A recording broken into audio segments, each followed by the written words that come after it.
Up Miami Heat Talk Nation, your boy Ernest here, back with another Miami Heat Talk video. Excited because I got a lot to talk about, but not as excited because the Miami Heat have done nothing but upset me this season. Guys, I'm sure all of you saw it. You know what's gone down. It's been really hard for me to talk about it, but I was really excited on Saturday because after Miami defeated New York, it's like, okay, we got Brooklyn.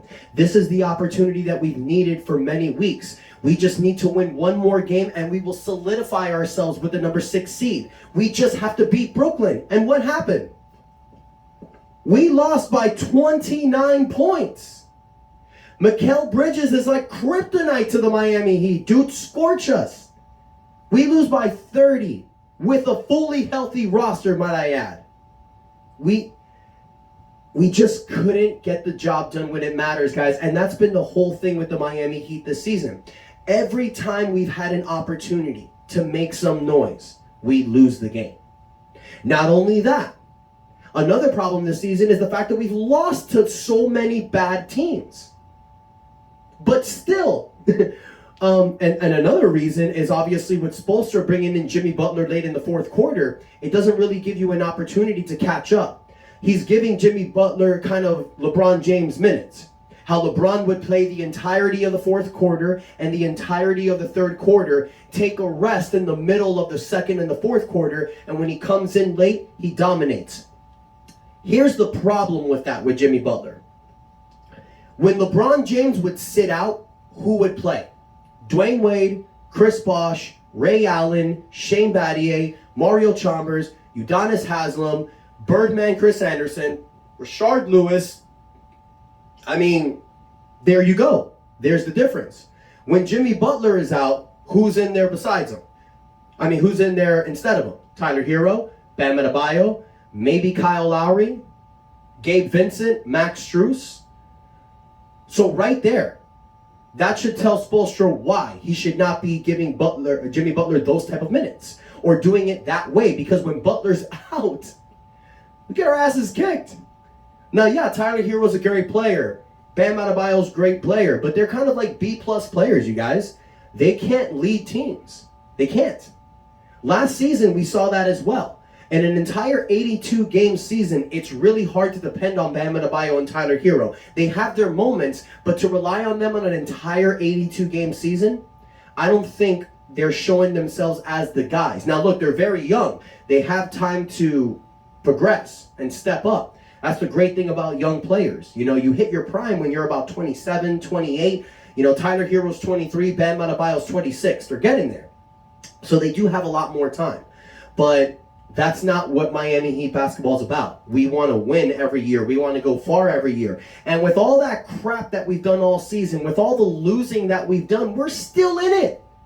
We're still in it. We are tied for the 6th seed with Brooklyn at a 40-35 record. And that's because the game after they destroyed us, they lost to Orlando. Orlando!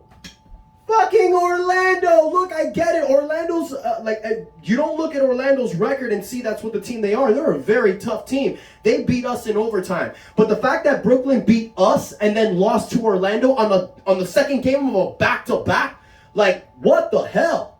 What the hell?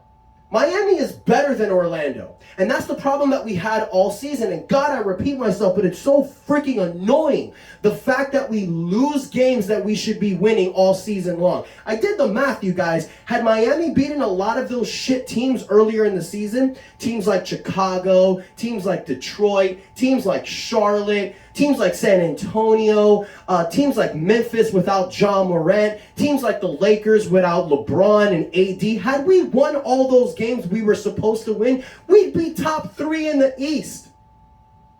We have the 8th best record in the NBA playing like the way we're playing this season. We have a net rating of negative 1.0. That is the worst in the NBA. We have the worst offensive rating in the NBA. We have the worst three-point shooting in the NBA. Yet, we still have one of the best records in the NBA because this is a 1990s basketball team.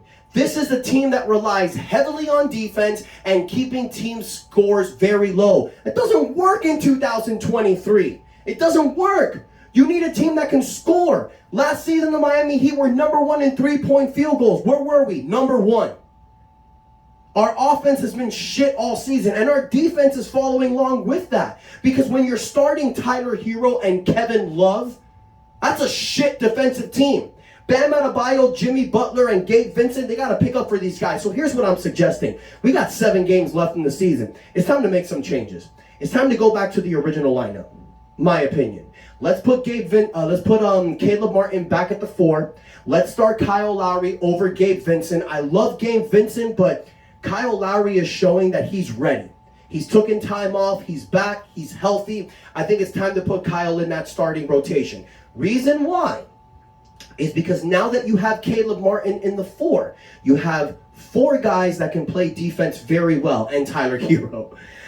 Kyle Lowry being 37, you guys, I still think he's still a good defender. He can hold his own with a lot of players. He's had a long break. He's had a lot of time off. The knees are fresh. The feet are fresh. Let him go out there, see what you can do. If you're playing a really fast point guard, you might want to insert Gabe Vincent and give him more minutes. It's the great thing about this Heat team. We can make changes to the lineup on a gamely basis, and these players are ready. We have a team that is committed and that is ready. And now that we have 7 games left in the season, they're going to put the foot on the pedal and make this work. Problem is, we're not as good as we should be. This team is not an NBA championship team. But at the end of the day, we're here already. We have our draft pick for the 2023 offseason. So the Heat are going to just try to go as far as they can. Most likely, it's a first or second round exit, depending on where you get in the standings. Cleveland is a game and a half down from Philadelphia. If Cleveland moves up to the 3rd seed and Miami's in the 6th, you have a chance to beat Cleveland. You even have a chance to beat Philadelphia. Now look, I'm going to tell you guys this. If we play Cleveland or Philadelphia in the first round, chances are they're going to beat our ass. Not because we're a worse team, it's because we have no momentum going in. Now who knows, guys, when Jimmy Butler turns into Jim VP, it's really hard to predict the team beating the Miami Heat. So all Miami needs to do is get to the show. Once you get to the show, all bets are off. In a 7-game series, it's who wants it more. Now you put this Miami Heat team against a Cleveland team, a Philadelphia team, a Milwaukee team, or a Boston team, those 4 teams will tell you, out of all the other teams in the East, the scariest one to play will be the Miami Heat. Miami Heat disrupts your offense. Miami Heat gets into your head. They talk a lot of shit. They have the best coach in the NBA. Eric Spoelstra finds ways to win. And with this team, you guys, how we started 14th in the Eastern Conference, moved up to the 7th seed, and possibly can take the 6th seed, that says a lot about Eric Spoelstra, you guys. He's the best coach in the NBA, hands down. So let's go to scheduling really quick, because I want to talk about 2 teams, us and the Brooklyn Nets. We are tied with the 6th seed. When Brooklyn lost to Orlando, they've been killing themselves. They've lost 6 of the last 7 games. So they might just play themselves into the play-in tournament and help us out. Now what's happening? Tonight, Miami has Toronto. That's a tough game. Then tomorrow we have New York. Chances are we might lose one of them, possibly both. And normally I'd be like, the Heat are going to take both of them. But look how we've been playing lately, you guys. We're not winning big games when it matters. So we need Brooklyn to just lose a lot more than us, basically, at this point. Because we have not proven that we can win ourselves into position. I still need to see it happen. We got Toronto tonight. We got New York tomorrow. Then on Saturday, we got Dallas. We don't know what type of Dallas team we're getting. Because they've lost 7 of their last 15 games with Luka Doncic and Kyrie Irving. So you don't know if they're tanking at this point or they're still trying to win. Then after that, you got Detroit on the 4th. You got Philadelphia on the 6th. You got Washington on the 7th. And then you close out against Orlando on the 9th. We need to get out of this play-in tournament. We're one of the oldest teams in the NBA. We got to get out. What does Brooklyn have? Brooklyn has Houston tomorrow. That's a guaranteed win, but with the way Brooklyn's been playing, you don't know. Then they have Atlanta on Friday. Atlanta is trying to fight to stay in it at this point. Then you got Utah on the 2nd. They got Minnesota on the 4th. They got Detroit on the 5th in a back-to-back. Then they got Orlando again on the 7th, and the final game on the season on the 9th, they got Philadelphia. So if Miami can just go 4-3, let's be nice. Give them the record that they've been doing all season long, 4-3. And if Brooklyn can go 3-4, Miami take the 6th seed.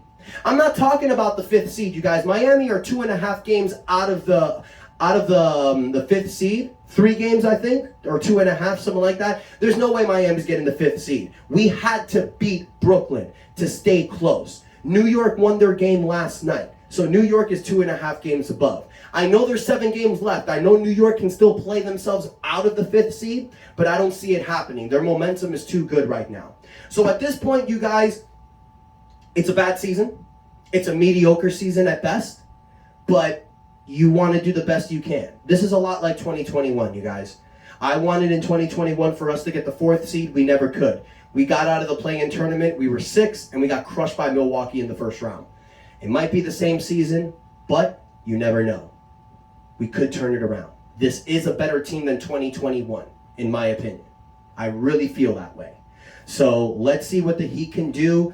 Let's stay as positive as we can, and let's support our guys. We know what we're playing for right now. We know it's the 2023 draft. We know it's the off season. Hopefully Miami can splash and get a whale. But as of right now, let's focus on what we can focus on. And that is to watch our team make the playoffs, hopefully get out of the play-in, and make some noise in the playoffs. It's been done before, you guys. It's been done before, and it can happen again. So let me know what you guys think of this season so far in the comments. Let me know, do you think the Heat will get the 6th seed, or do you think with our bad playing, it's just destiny for us to play in the play-in?